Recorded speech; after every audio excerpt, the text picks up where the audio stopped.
Welcome to Radio Veritas TV. What happened? You did something wrong. Say it again. Radio Veritas TV. Radio Veritas TV. Okay. Hi, I'm Emma. Hi, I'm Reese. And we are Catholic and we go to St. Teresa's School.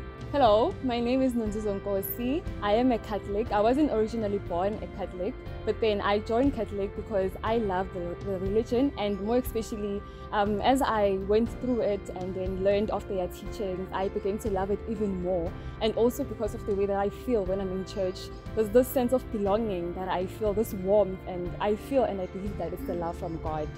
My name is Charlotte Swartz, and I'm not a Catholic, I'm Christian, but I follow and respect the Catholic values. I go to a Catholic school and I really respect the Catholic values and the way that they follow life. Hello everyone, my name is Zenani Mashinini. I was born Methodist. I converted into Catholicism mainly because I went to a Catholic school, Macaulay House, and I began to enjoy Catholicism and how we would go to Mass and how we'd praise God. We are Catholics! You are watching Karibu, Nyumbani with Father Khaune. Hi, welcome to Karibu, Nyumbani. Welcome home. My name is Father Khaune from the Diocese of Klerksdorp, and I reside in Calvary, Potchefstroom. I'm the parish priest there. I welcome you to Karibu, Nyumbani. Welcome to the house of the Lord. And in our today's episode, we are with one by the name Portia. A woman who's got a lot to share.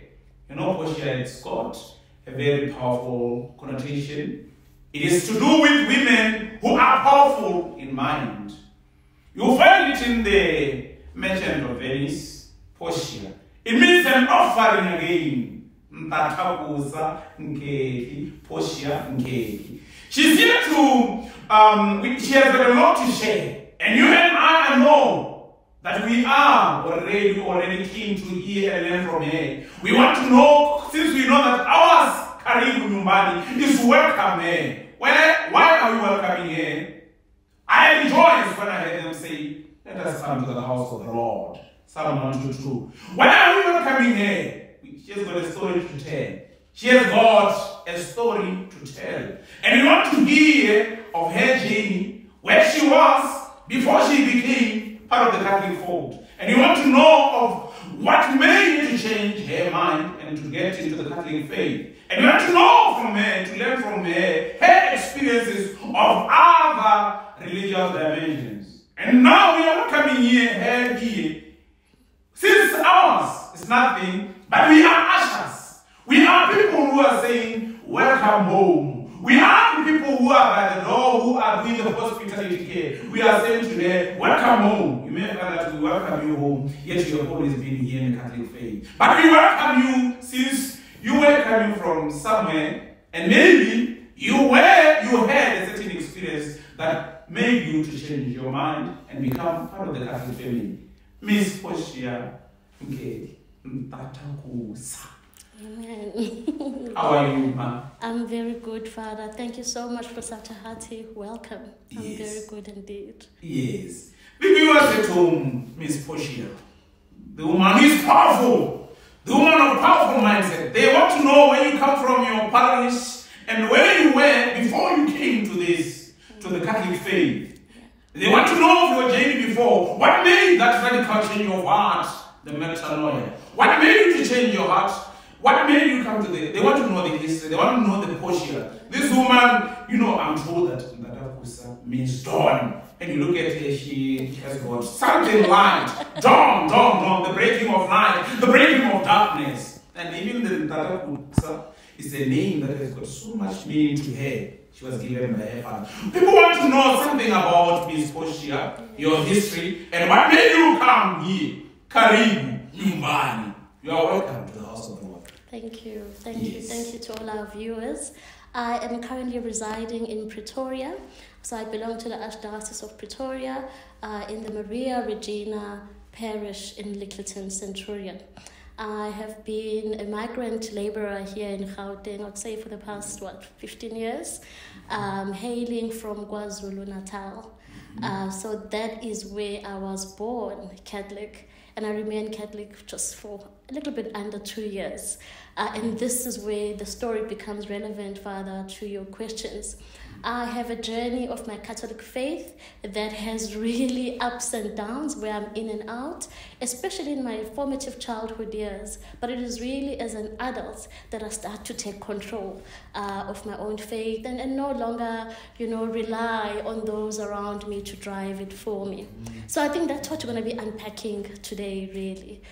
Born Catholic, but the question is then what? I was born, in really the heart of the political violence in Mpumalanga, in the 1980s. My dad was a political leader, and sadly, right after their wedding, he was assassinated. And so this then promptly divides the family. My mom is herself young at the time, still going through college. At the time, teaching college was the university. And so there's now a situation where I'm an infant baby, my mom has to go to school, and I have to be looked after by extended relatives. On rotation, mind you. And so this is where, and so also because of what gave rise to the family divisions, being the political violence fightings at the time, there was also a fleeing of families to other parts of KZN. So there was a relocation. And so this then gives birth to my variety of experiences from a religious perspective. Some family members whom I would stay with belonging in the Zionist church community. And so, of course, as any good child, you go where they go. Similarly, in other of my family homes, there would be Presbyterian, and once again, that is what I would be exposed to. In fact, one of my uncles was a traditional healer, practicing traditional medicine, and therefore, in that environment, that was the practice. So really, in my formative years, from really 2 to 6 years, I am being exposed to this variety, even Jehovah's Witnesses at some point. Wow, Jehovah's Witnesses. Yes. People love scripture so much. And this is actually quite important because I remember that my fellow cousins never liked visiting that household. Yes. But I loved the readings, quite frankly, indeed, yes. I enjoyed the readings, yeah. You were quite exposed. Miss Portia. And I know that somehow, you could have also been exposed to even other religions, not of the. Here we are talking about the world of the Christendom. Yes. We are talking about denominations within the Christian religion. But to some extent, we're not exposed even to African traditional religions or other religions outside. Yes, definitely. As I speak about my uncle was a traditional healer, so therefore that brings us my dad's older brother, yes. Oh, okay. So there was an African spirituality aspect to it. But even more daunting, Father, is my Islamic exposure as well. Islamic exposure. Crazy. So as my mom starts to, stabilize and graduate and start a new job as a teacher, she's now earning an income. She buys herself a home in a suburb area and, of course, brings me now to stay with her. And at the time, really an upgrade into a local schooling was anything in an English medium space. And so the Indian community had these Amal Sultan schools. And so for her, it was a matter of providing me a better education. And this is me going into an Amal Sultan school. I used to wear those white uniforms. And, it's crazy because I'm quite a passionate person and I fully immerse myself. And I remember how I really immersed myself in that environment as an 8-9-year-old girl. Studying Hindi, I could write Tamil. So you are listening to Miss Portia. She has got a variety of exposure. Yeah. And you heard the Zionist, African traditional religions. You heard of Methodist. Did you say Presbyterian? Yes. You heard of Islamic exposure. Now she's talking about Hinduism. Yeah. Meaning your religious world was so vast. No, yes, someone would say, I was born in the Catholic Church. I didn't have anyway. My mother, you chose for me during baptism that I was baptized as an infant. I didn't have time to exercise my freedom to choose. But as well, you had a variety of religions to choose from, a variety of denominations to choose. Yes. And I want to know now. The viewers are interested. If you are born in where there is variety of, where you are not coerced to some extent, where you have got freedom to choose, how did you become Catholic now? Oh, so I don't know if it's God's grace. I would say so, but my mom now can't afford this better school that she took me to, the Islamic school. It's quite far away from Homerton town. We're also in town, but in quite a distance. So I think that the transport costs were quite an issue. So she brings me back to study at a local school. So I finished my later primary school years at a local school, which was just a road across from home. And this is where now my Catholic journey begins, Father. You won't believe. First of all, my mom herself has also fallen off the faith. She's not practicing Christianity, so we're not really going to church as per her leadership at the time. So at school, during school break, as a 11, 12-year-old girl with my other fellow 10, 11, 12-year-old girls during school break, on Mondays, they're talking about having been at church on Sundays. And really this starts to really be very fascinating to me. My different friends, telling what happened at church. I'm like, but I didn't go to church yesterday. We don't go to church.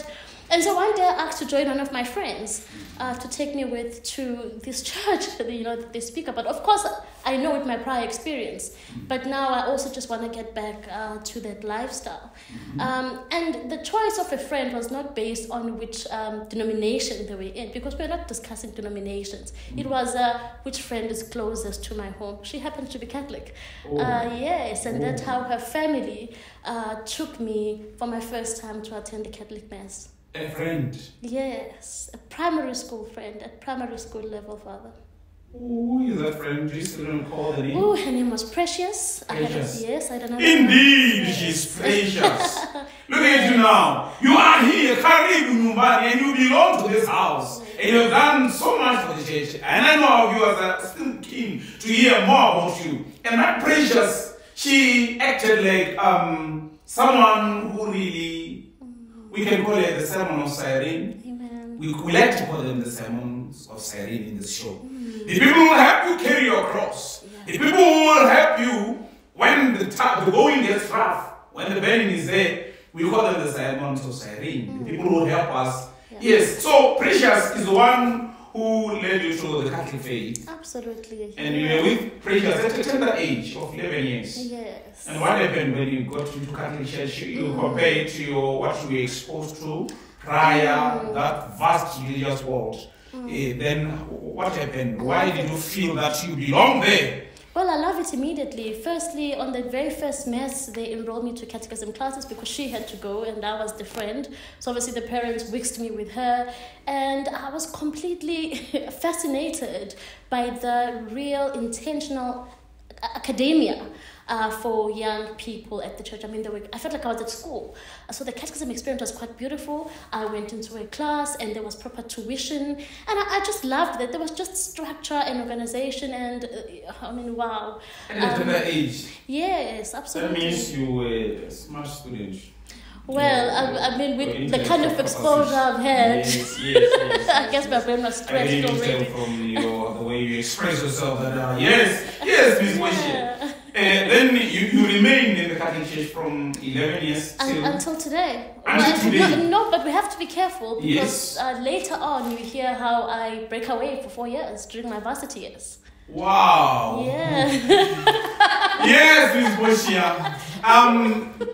Before we listen to the other part of the breakaway, of the shipwreck, I still remember St. Paul when he was lamenting and mentioning how many times he was persecuted. He talked about the shipwrecks, how many times he was beaten. Yeah, before we go to the Titanic, the sinking of the Titanic at some point, but it wasn't a Titanic because she's found. Yeah, before we hear of the shipwreck, we go to a short commercial break. Don't forget to subscribe. Don't forget to also comment and share also your experience. We are here with a beautiful lady, Miss Portia, and she's Dawn. She's Dawn to us. Her name is Dawn. The meaning of her name, Ntathakusa, is Dawn. So we are here with her and we are learning from her. She was coming from a vast world of religiosity, and now she found herself being, to some extent, led by this Sermon of Cyrene called by the name Precious. And we thank Precious for having helped her.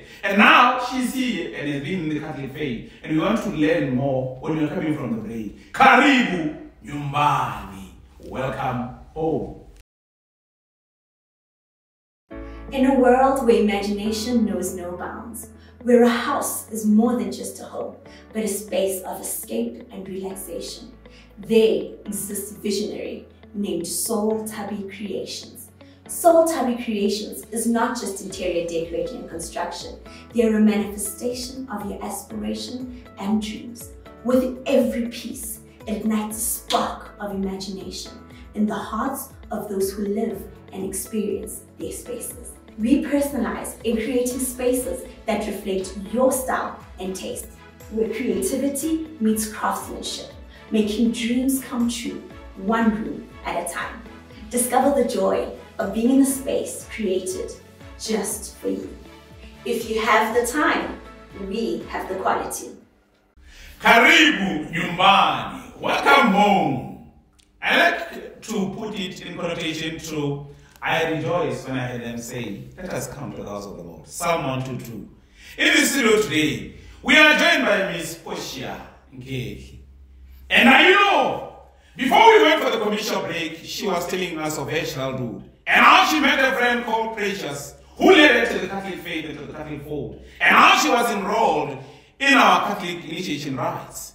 And now she's here, and she wants to take us on her journey. We have to learn from her.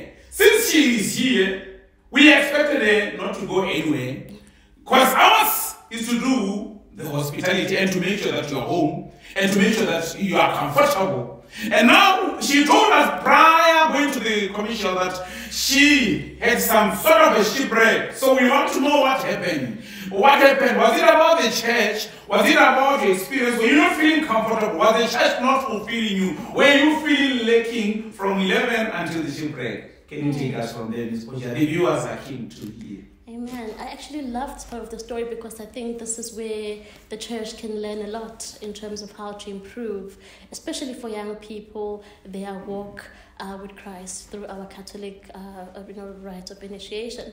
So of course the high schooling years I think are quite crisp. You are going to a parish, you are going through catechism classes. There's still some parental guidance that's driving you through that process. Okay. But as I matriculate and now go into varsity, and now I'm venturing into the world of my own initiation and my own guidance into the faith. I get to university. First of all, it's overwhelming. You are at home. You are alone for the first time.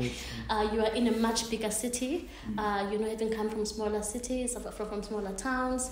And I see no Catholic activism on campus. I was in Howard College. Instead, there is a lot of charismatic churches. I was in Howard College, University of Natal, in Howard College, which was something by the Pavilion in Westville, in Durban. And so, and I'm not confident to venture out into the towns to find the nearest local parishes. Yes. And this is how I stopped going to church entirely. Not to mention academic program itself, is already occupying, most of my mental, most of my, real estate. You don't much. You said something that this is where the church needs to improve, and to a very large extent, I agree with you. Yes. And even now, our the Catholic Bishops' Conference, they are trying so much to find out what could be a program for post-confirmation. Yes. What could be there? Because educator for people who are at varsity. Yes. But the lapsing, was it all about that there was no Catholic activism in the school, in the campus? Or was it because you were taken by the vibe of the world, the entertainment industry? Yes. No, Portia, viewers they want to hear that because you look beautiful.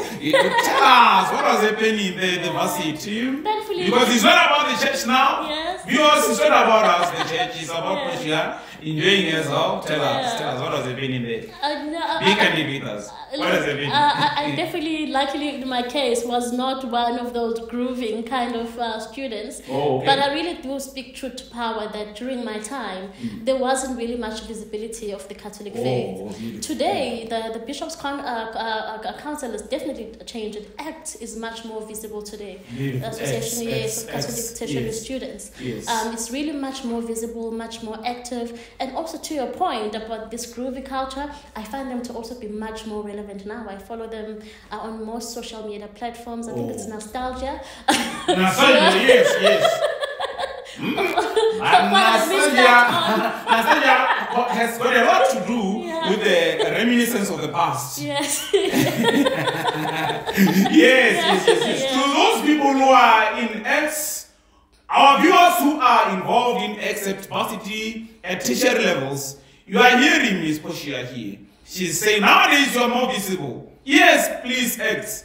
Play your role. Let the people who are at varsity, since there is no post-confirmation, any program that is designed for them by the church, make sure that they are involved and that catechism is very, very, very much explicit. Then they don't hide and they become apologetic for the church. They show their faith, they live their faith. To you, take cognizance of that.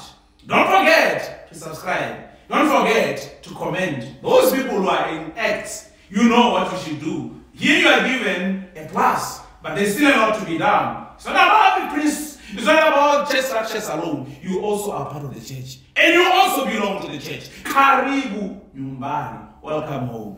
Miss Portia, go to the bone of contention. Then, by that time, when it was happening that there was no activism, you were not there for how many years? For 4 years. I did 3 years in Durban and I did my honors there in Cape Town. Okay. Yes, in Cape Town I became more Shakespearean than Catholic. More Shakespearean. I was not going to church again. I think it was also similar to the same reasons. But I think that when I immersed myself in really the background of William Shakespeare and his writing, I love writing, I love reading. We love writing. And so I always say that, I always say in jest, in place of having spent my free time, at least maybe getting back to church, I think I did a lot more Shakespeare readings. Beautiful. Yeah. I can see. Yeah. Were you reading Shakespeare because he has got Portia in most of his plays? No. At the time, my mom had not created that link for me, funny enough. She only did that much later in life. Grant, O Lord, to your church assurance of freedom and immunity from harm.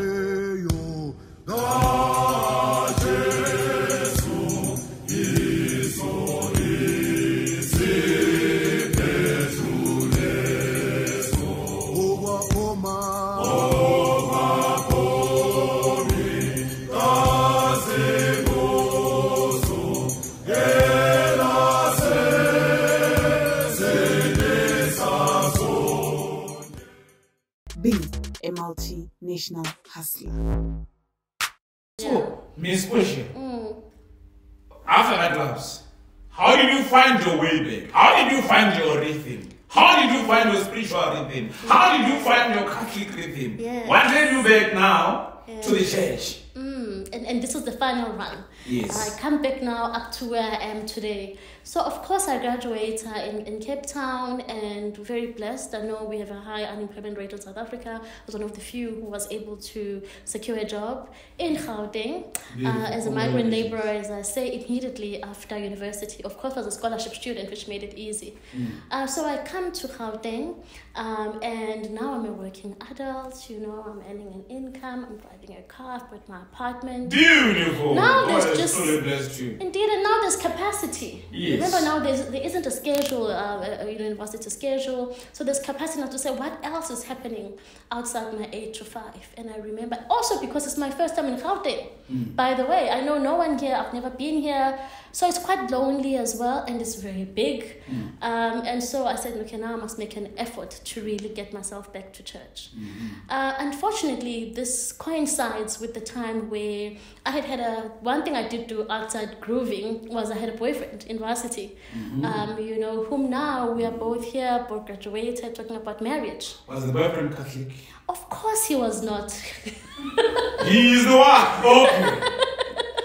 Where did you introduce him to something like courtship and matrimony of the Catholic Church? I mean, I myself was not practicing Catholic. In fact, you know, without him ever having said this to me... He wasn't going to church? No, he was a self-proclaimed atheist.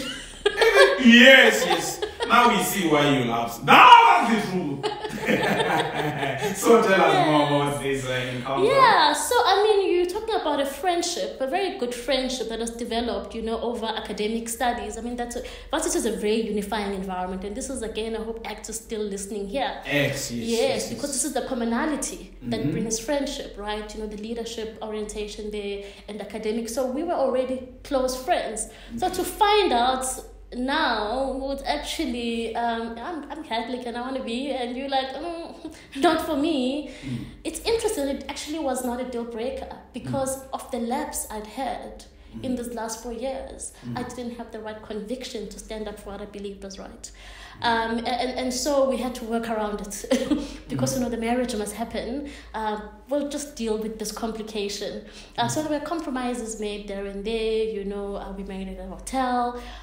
You know, we had a standby priest. Yes, a standby priest, which we found last minute. From which denomination? From the Methodist Church. Oh, Methodist. Yeah, he tried, you know, to his defense, I remember he's like, guys, it's 2 days before the wedding, I'm meeting you for the first time. We're like, Father, please, you know, there's a cow that's waiting for us, apparently, to go and slaughter. Oh, wow. You got there. Yeah, so there was quite really a contingent of different things happening during that time. And so this builds the foundation of our marriage, quite frankly, Yes. So it's becomes tough, and even post the wedding, which is the event, I still remain true to my own path. The difference now is I am a passionate Catholic. I'm now reminded of my roots. I find myself the closest parish, which was the Littleton Parish. So I've only been to the Littleton Parish my whole time here. But now I am this beautiful, young, married, successful lady, but going to church alone. And it's just... It's not okay. It's not okay, you know. And so you start to see then the lifestyles breaking apart. We're now doing different things, you know. And I still keep trying to nudge and nudge. At some point, I was willing to give up being Catholic, you know, saying, "Look, choose a church. Just choose any church you like, because I want to go with you." Telling the atheist because I'm like, no, but I'm thinking this atheism is a university adopted theme. You see, this was a person who was into very, very hectic theologies in terms of socialism and all those kind of political studies and varsity. Those tend to be very smart, you know, and you'll hear them saying that there are certain things. So for me, I was like, I know you were baptized. You definitely, I mean, who's not Christian? I didn't take it seriously, Father. But I later realized it actually was quite a well thought out position. You know, he's got his way of defining, you know, the belief system for himself. Of course, fun fact, if we were to fast forward, he later joins the Catholic Church. Of course, because now we start having children in marriage. And I'm like, I am not having kids and I'm not going to go to church. He's like, okay, fine, I'll join. Yes, and that's how he starts coming to church. And he loves it. Yeah, he loved his first experience at Mass. He's also proud to see our children receiving sacraments as toddlers, of course, at the time. And then, you know, as I see him getting comfortable already, you know, I'm like, okay, let me nudge some more. And so we're getting into the adult RCIA program. So he goes to the program and actually he finishes it and gets confirmed. Beautiful. So it really was on quite a nice trajectory, you know, but still the passionate practice to my level was not there. You know, also now I'm doing more things at church. I'm putting myself in sodalities and ministries, and now I'm basically breaking the contract, because the contract was I'm going to come in, but let's just lay low. You know, like, please, you know, just lay low, but I'm doing a lot more. And I think this is where he starts to fall back again. And so we don't make it. Our marriage really didn't survive.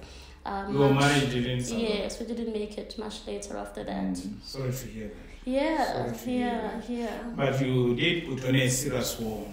So our viewers at home, I'm still with Portia. She's smiling. Yeah. And she's always an offering to God. That is what Portia means. Now we are learning. Karibu, Nyumbani, welcome home. We are learning from her, and we realized that she had a rough patch at university, and we learned that even the marriage, because of the different spiritual disposition. I would say that, not that it is the main bone of contention, but you did give a serious war. You know, even we are told of saints like Saint Cecilia who tried to convert their husbands into being men of faith. So you had a serious task ahead of you. And you were married by a Methodist, and you were married in a hotel. And I can tell you, yes, you have got chance in the Catholic Church if you can find your pastor and he helps you to go through other things. You can get married in the church. Don't worry, it is clinical things. You can. Don't say your chances are gone since you are Portia. You out of you there is oozing youthfulness, there is oozing brightness, there is oozing beautiful. So you still have got a chance in the Catholic Church. Now, Miss Portia, sorry for what happened. Even our viewers, they'll be sorry to hear of that story. It didn't go well. We didn't want that. We can't want that. Any good person out there cannot want that. But from there, you kept on with Catholicism. From here, faith. Now I flourish. You flourished? Oh no, now I'm free to practice to the ends. To the end? Of the earth. Yeah, oh no, now I go big.